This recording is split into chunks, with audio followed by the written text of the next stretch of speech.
Olá, queridos irmãos. Bom voltar, né? Estarmos juntos para o estudo da Palavra de Deus, estudando a carta que Paulo escreveu aos Filipenses, não é?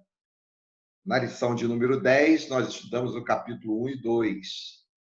E neste momento, né, nesse estudo, nós vamos estudar o capítulo de número 3 e 4 da carta aos Filipenses. Na lição passada, eu pude fazer uma introdução, né, da carta aos Filipenses.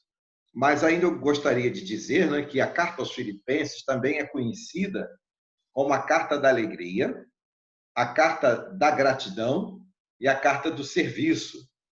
A alegria, muito mais ainda, afeta ao próprio apóstolo Paulo, a sua alegria em ver os irmãos, né, de Filipos, que eram irmãos frutos do seu trabalho missionário, crescendo, fazendo a obra do Senhor, não se detendo diante das dificuldades, não é?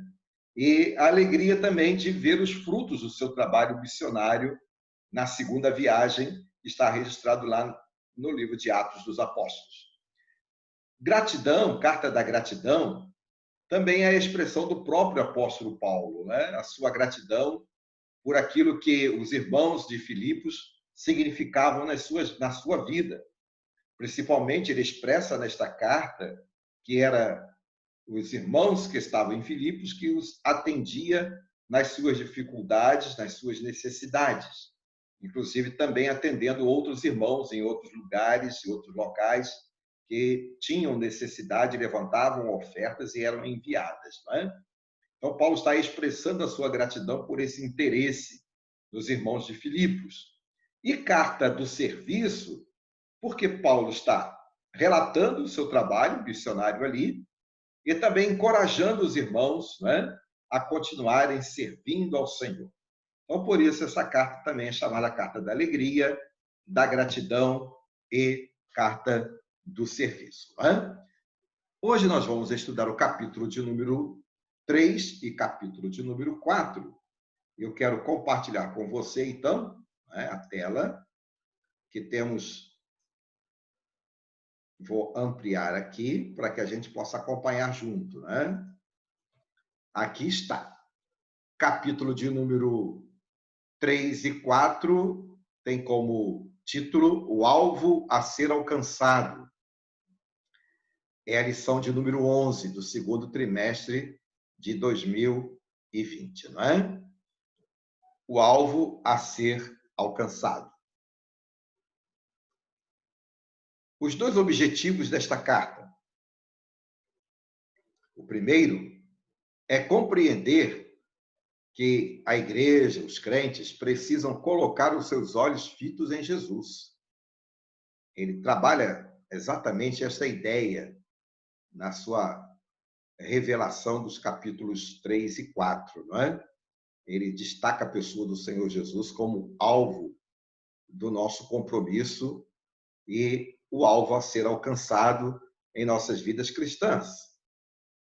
O segundo objetivo, né, é colocar sua vida em direção ao alvo, que é Cristo, e buscá-lo a cada dia. O primeiro você precisa saber compreender, né? Que Jesus é o Senhor de sua vida, que precisa ser o seu alvo. E o segundo é o fazer no sentido de colocar em prática, né? Na direção de sua vida, caminhar para cumprir este alvo, buscando Jesus Cristo a cada dia da sua vida espiritual.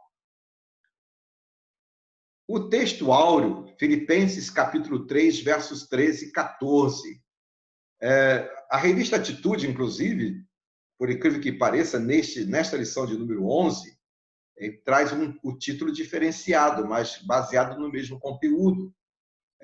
O título é Desenvolvendo ou Desenvolvimento da Vida Cristã, que é um alvo, não é? De cada um de nós. Então, é interessante perceber que tanto alcançar o alvo como desenvolver a vida cristã são importantes para o crescimento de cada um de nós. Eu vou ler com você os versos 13 e 14 do capítulo 3, que é o texto áureo da lição de número 11. Diz assim: Irmãos, quanto a mim, não julgo que o haja alcançado, mas uma coisa faço, é que, esquecendo-me das coisas que atrás ficam, prossigo, né? Esquecendo das coisas que para trás ficam, e avançando para as que estão diante de mim. Outras versões prossigo para o alvo, né? Como está aqui, não, verso 14 diz isso. Prossigo para o alvo, pelo prêmio da soberana vocação de Deus em Cristo Jesus. Né? Então, a nossa meta é prosseguir o alvo, né, da soberana vocação que o Senhor nos tem, que vem de Deus para as nossas vidas, na pessoa do Senhor Jesus Cristo. Filipenses capítulo 3, verso 9 a 11. A justiça humana versus justiça de Cristo. Paulo vai tratar desse exemplo de Cristo falando exatamente da forma justa, não é? De Cristo agir em nossas vidas. A justiça humana é insuficiente. Agora, a justiça de Cristo é completa, né? Isto, imagino ser fato, a gente entender isso como uma realidade. Nós sabemos, né, que a justiça humana, ela é realmente incompleta, mas a justiça de Cristo, ela é completa. A humana é insuficiente, incompleta. E a justiça de Cristo, ela é suficiente e completa, não é? Isso é interessante, Paulo aborda isto no capítulo 3, versos 9 a 11. É interessante você fazer uma leitura deste texto para ter exatamente condições de fazer essa diferença entre a justiça humana e a justiça de Cristo. Quando eu olho para o texto de Filipenses 3, 12 a 21, Paulo vai tratar da corrida cristã, né? Ou seja, nós, enquanto crentes em Cristo Jesus, temos uma caminhada e um alvo a alcançar nesta caminhada, não é? Isto, sem dúvida, tem a ver com movimento, percurso, foco, perseverança e prêmio. Não é isso que acontece com aqueles que correm? Não é? Eles estão em movimento, eles têm um percurso, eles têm um foco, chegar ao final da corrida. E ao decorrer da corrida, ele persevera, não desanima, porque sabe que tem um prêmio. Assim é a nossa vida cristã. Não é? Nós precisamos estar em movimento. Esse movimento tem a ver com aquilo que realmente é do agrado do Senhor para as nossas vidas. O movimento da vida cristã, o serviço.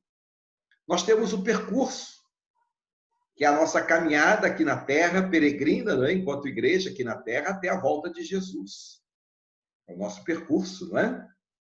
E por onde você vai caminhando, vai andando, vai realmente se movimentando, servindo ao Senhor, fazendo a obra do Senhor nessa corrida cristã. Temos um foco. O foco principal é olhar para Jesus. Não é? Esse é o foco principal. E, adiante deste foco, temos o foco do serviço que prestamos ao Senhor na igreja, no seu reino, fazendo a sua obra. E, sem dúvida, temos o foco da perseverança. Não é? E perseverar é necessário neste tempo. Quantos crentes talvez tenham desanimado da sua corrida, não é? E nós não podemos se deixar ser, né, desanimado. É preciso perseverar. Perseverar. E o prêmio? Diferente daquele que corre num estádio, ele corre para alcançar a coroa, alcançar a medalha, o troféu. Na nossa corrida cristã, nós podemos entender prêmio como aquele que vamos receber na glória eterna. Não é? pelo fato de estarmos servindo ao Senhor. Mas eu posso entender também como prêmio os resultados desta corrida, os resultados em nossa vida espiritual, na vida das pessoas, aquelas que são ganhas para Jesus, através, não é, do nosso serviço cristão. A gente pode entender como prêmio, não é verdade? Não tenho dúvidas disso. Mas o principal é aquele que está garantido para o crente na sua caminhada lá na eternidade. Então, a corrida cristã é o nosso alvo e também é o desenvolvimento daqueles que servem ao Senhor enquanto crentes em Cristo Jesus em sua vida cristã. É necessário entender que nós somos cidadãos do céu. Né? Estamos na terra, mas somos cidadãos dos céus. Ou seja, a palavra de Deus diz que nós fomos alcançados por Jesus e ele garante a nossa estadia em um novo lugar, uma nova pátria, não é? A Jerusalém celestial, como diz a Bíblia, né? O lugar celestial, a cidade onde vamos morar com o Senhor, na nossa eternidade. Então, nós somos, podemos até dizer, e costumamos dizer, que nós somos cidadãos de duas pátrias, não é? Enquanto brasileiros, somos cidadãos aqui no Brasil, com os nossos deveres e compromissos de cidadania enquanto brasileiros, não é? E enquanto brasileiros cristãos, viver a nossa cidadania na busca dos nossos direitos, sim, mas também dar o exemplo enquanto vida cristã no cumprimento dos nossos deveres e pautar as nossas vidas, não é? Nos princípios cristãos, enquanto aqui em nossa pátria, Brasil. Mas nós temos o céu, que é a nossa pátria celestial. Não é? Lá é o lugar que vamos ficar. E capítulo 3 e o capítulo 4, Paulo ele vai traçar uma característica, ou as características, não é? Desses que são cidadãos do céu, não é? Que não apenas habita na terra, mas sabe que vai viver eternamente no céu. Os cidadãos do céu são aqueles que têm exemplo de vida cristã, não é? O seu alvo e o seu desenvolvimento precisa ser exemplo. Você precisa desenvolver uma vida exemplar e ter como alvo alcançar esta vida exemplar. Não é? Ser uma mulher exemplo, um homem exemplo, um casal exemplo, não é? Ser um jovem exemplo, um adolescente, um menino, uma menina, o ancião, não é? Principalmente nós, os anciãos. Porque eu já me incluo, né? Já passei dos 65. Nós precisamos ser exemplos para as gerações que estão aí, para que possamos deixar um legado para a sua firmeza espiritual no futuro. Então, o cidadão do céu tem vida exemplar. O cidadão do céu vive no padrão de Cristo. Paulo, escrevendo aos Filipenses, né, ele vai dizer que é necessário viver o mesmo sentimento que há em Cristo Jesus. Ele vai falar isso lá para aqueles irmãos lá. Ele vai citar Evódia e Sítique, né? Parecia que estavam tendo alguma divergência. E Paulo vai dizer que eles deviam ter os mesmos sentimentos que havia em Cristo Jesus. Então, o crente em Cristo Jesus, ele vive o padrão de Cristo. Ou seja, ele vive entendendo que a sua vida precisa ser vivida de tal forma, né, como Cristo viveu. Ou seja, o padrão do crente é Jesus, no amor, na dedicação, no serviço, né, na perseverança, na bondade e principalmente no perdão. Então, o padrão é Cristo e também na obediência até o fim. Porque a Bíblia diz, nós estudamos isso, né, na lição passada, que ele foi obediente até o fim. Não é? O cidadão do céu é aquele que exorta com amor, ou seja, ele sabe ajudar o irmão enfraquecido na fé. Paulo chega a dizer que ele exortava os irmãos com lágrimas, com sentimento no coração. Não é? Então, a nossa tarefa de exortar os irmãos precisa ser com amor. Não é? Demonstrar o nosso amor no cuidado com o nosso irmão mais fraco, para ajudá-lo a levantar, ficar de pé, caminhar. Não é? Demonstrar o nosso amor para com aquele irmão que estamos discipulando, tanto para a vida cristã como também para o ministério. Então, cada um de nós, não é? Exortando, e a palavra exortar aqui não é apenas chamar a atenção, corrigir erros, mas exortar no sentido de ajudar o irmão a ficar de pé na sua caminhada. Não é? O cidadão do céu percebe os inimigos da cruz de Cristo, ou seja, ele está atento, ele sabe, não é? Está preparado para não se deixar levar pelos inimigos da cruz de Cristo. Olha como nós estamos vivendo isso neste tempo. Quantos inimigos da cruz de Cristo neste tempo, né? E nós precisamos, como Senhor, né? No tempo em que aqui ele esteve, ele confrontou os seus inimigos ao longo da história dos apóstolos e da igreja, confrontaram os seus inimigos, e nós, enquanto crentes em Cristo Jesus, neste tempo, precisamos também confrontar aqueles que têm demonstrado sua inimizade à cruz de Cristo, ou seja, ao Evangelho do Senhor. Ser a igreja do Evangelho para este tempo, para resgatar vidas e edificar vidas. O cidadão do céu espera ansiosamente o Salvador, não é? Nós sabemos que ele vai voltar. E sabemos que a volta do Senhor Jesus é uma realidade. Não temos a data. E todos que tentaram marcar uma data, e todos que tentarem marcar uma data, sem dúvida ficarão constrangidos, porque a própria palavra de Deus nos diz que ele vai voltar num tempo em que nós não sabemos. Isto afeta a inteligência, não é? Da onisciência do Senhor. Ele sabe muito bem que ele precisa tratar desta forma, não é? Porque ele sabe como nós somos enquanto homens, natureza humana, e possivelmente, se nós soubéssemos a data, haveria um relaxamento espiritual. E no finalzinho, lá perto da volta do Senhor Jesus, iríamos buscar a nossa reconciliação com Ele. Olha, você tem a certeza que é por isso, uma maneira como eu tenho pensado, o fato da Bíblia não nos dizer o dia e a volta do Senhor Jesus, mas, ao contrário, ele mostra sinais.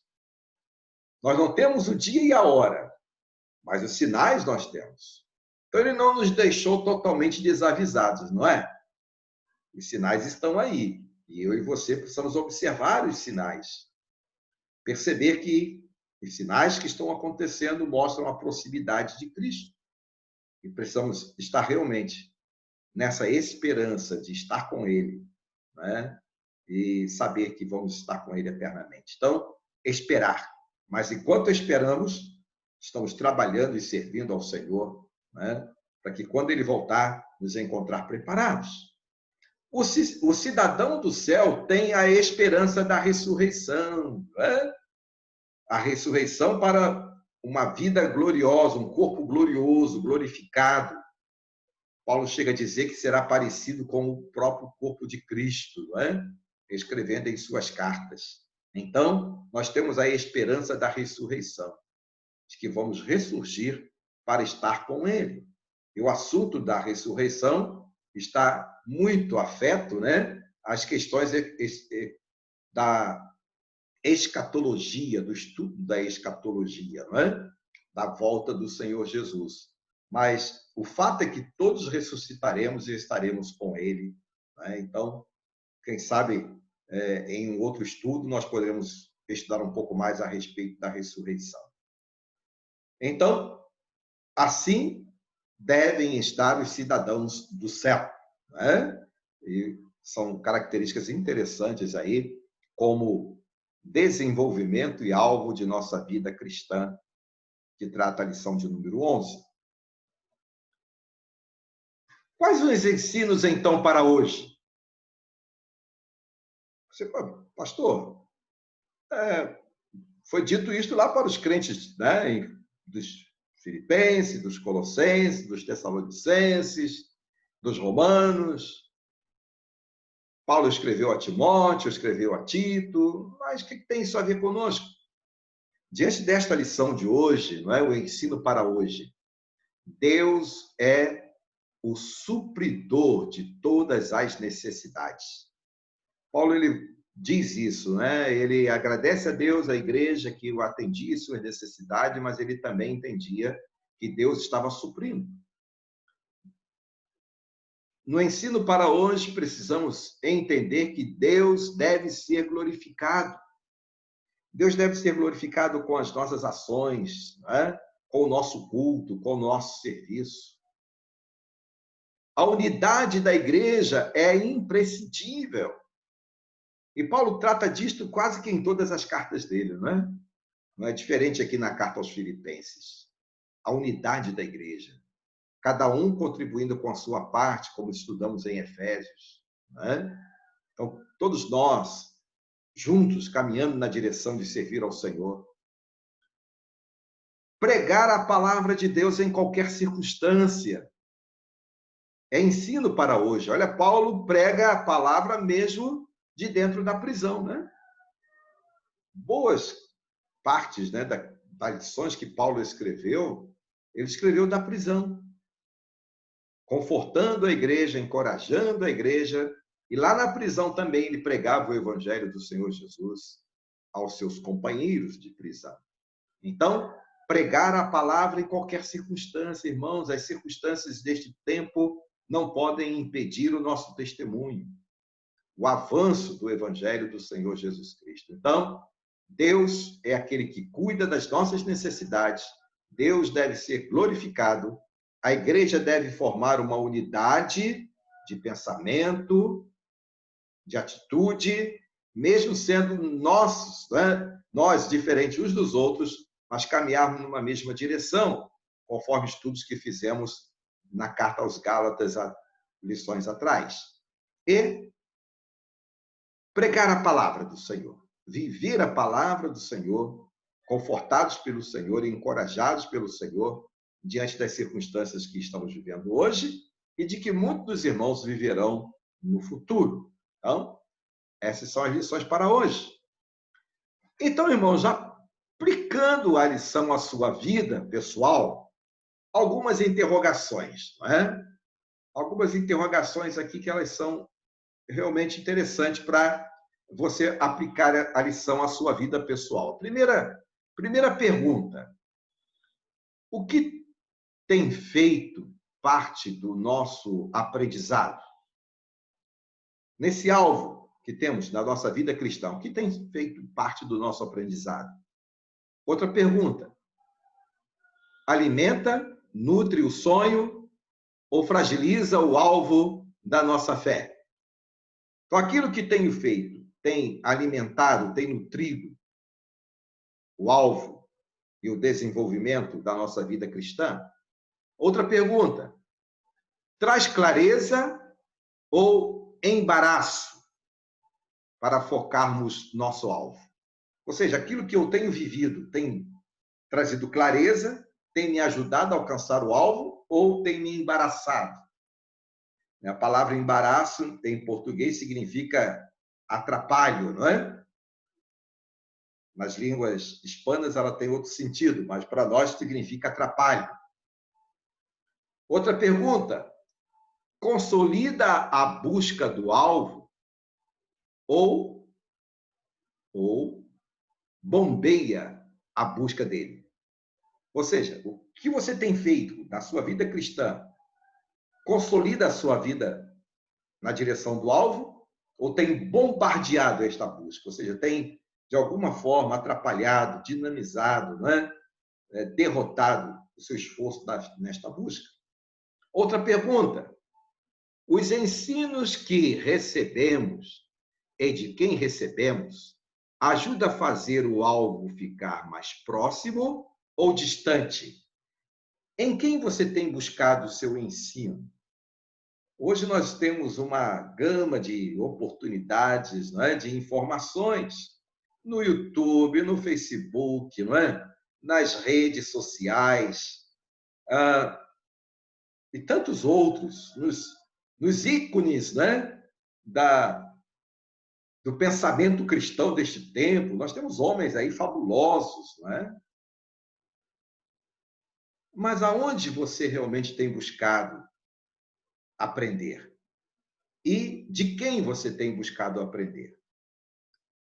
Procure pessoas sérias, pessoas realmente que podem ajudar o seu crescimento cristão. E você que é membro da igreja, ninguém melhor do que na sua própria igreja, o seu líder, né? Os líderes pastorais da igreja, o seu líder de organização, na sua casa, o seu pai, a sua mãe, sendo eles cristãos, crentes em Cristo, que têm uma vida realmente pautada pela palavra, se espelhem neles, né? Caminhem nesta direção. Então, façam estas perguntas para aplicar, né, o ensino de hoje à sua própria vida e a resposta vai lhe ajudar a tomar decisões, é claro. Portanto, irmãos, atividades de desafio para a nossa lição de número 11. O alvo a ser alcançado e o desenvolvimento da sua vida cristã. Esse alvo precisa ser diário, né, para a sua vida cristã. Não é um alvo que eu vou chegar lá, né, no céu e vou ser encontrado, vou ficar desta... Não, o alvo começa aqui. A cada dia da nossa vida cristã, nós precisamos ter alvos, né? Alvos que realmente devem ser atingidos, né? Traçar alvos que realmente sejam possíveis de atingir. Então, qual é o desafio que eu quero deixar com você na lição de número 11, né, de Filipenses 3 e 4? Faça uma lista de 3 alvos diários para a sua vida cristã. Pense, não é? Seja ele no serviço, seja ele na oração, qualquer que seja, não é? Algo que realmente você precisa determinar como alvo. E a realização desses alvos, né, o levará, sem dúvida, a muitas vitórias.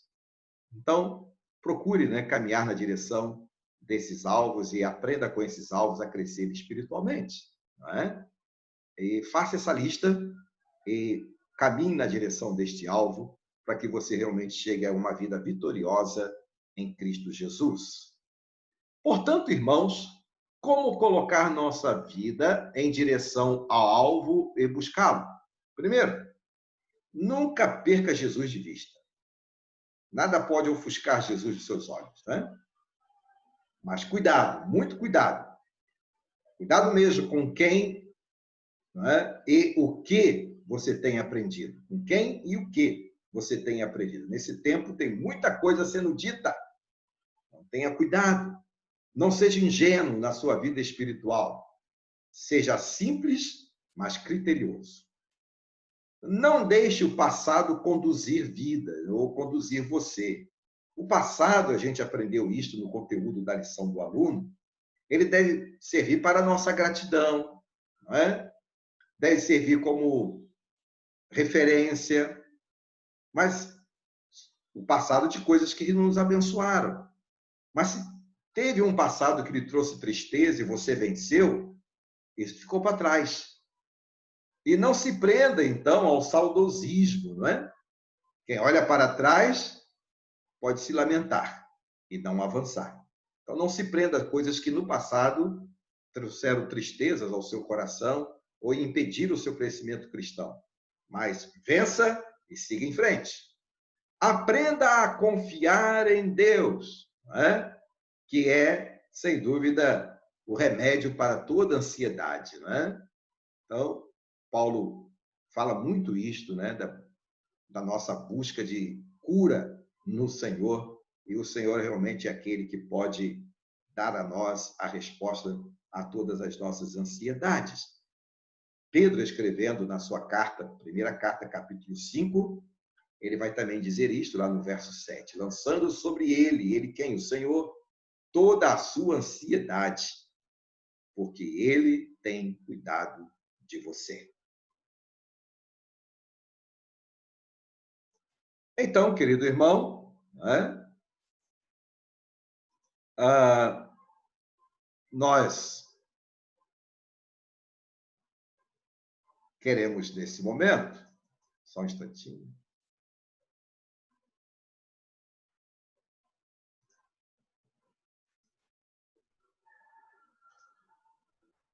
eu quero, neste momento, né, agradecer a Deus a oportunidade desse estudo com você, né, e louvar ao Senhor por sua vida e convidá-lo, né, a aplicar as lições da EBD na sua vida.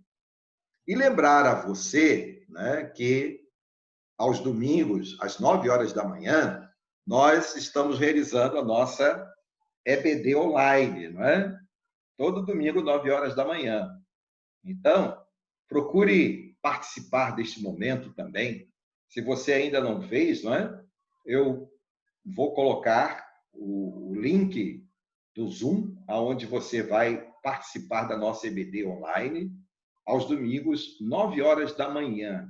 Nós sempre teremos um professor escalado com antecedência para atender os irmãos lá na nossa EBD online, tá bom? E, sem dúvida, muito crescimento espiritual. Domingo passado, tivemos a nossa EBD online, cerca de 40 pessoas estiveram presentes. Espero que você possa vir estar conosco também no próximo domingo, né? Às 9 da manhã, ouvindo a nossa EBD online. Tá bom? Deus abençoe você e que os alvos de sua vida cristã sejam alcançados. E que você possa desenvolver a sua vida cristã no propósito de agradar ao Senhor e de servir ao Senhor. Vamos orar? Ó Deus, muito obrigado pela lição de número 11, que nos desafia a caminhar na direção do alvo, que é Cristo Jesus, e para que possamos desenvolver uma vida cristã que agrada ao Senhor. Cuida dos nossos irmãos, cuida das nossas irmãs, de nossa igreja, e faça de nossas vidas uma vida realmente em que cumpra a sua vontade. Ó Deus, mesmo nesse tempo difícil, possamos caminhar na direção de termos uma vida totalmente abençoada pelo Senhor.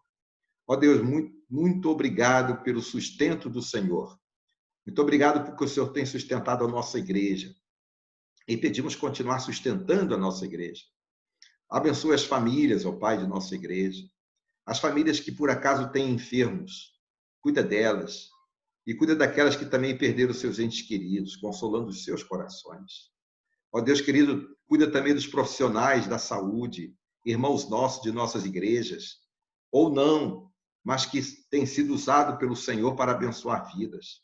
Mas que eles também sejam encorajados a dar testemunho de Jesus naquilo que têm feito como profissionais. Ó Deus, abençoe a nossa nação, o governo de nossa nação, dos estados, dos municípios, nesse tempo de decisões que precisam ser tomadas. Que tenhamos do Senhor a direção. Cuida das nações ao redor do mundo e prepara a tua igreja para os dias futuros. Oramos em nome de Jesus. Amém. Obrigado, meu irmão. Deus abençoe, né? E até a nossa próxima lição. E que Deus, portanto, seja pronto em abençoar a nossa igreja e a sua vida, que ouve esta transmissão, este vídeo da lição que estamos fazendo hoje, né? Filipenses 3 e 4, lição de número 11. Que o Senhor, portanto, nos abençoe. Amém? Amém.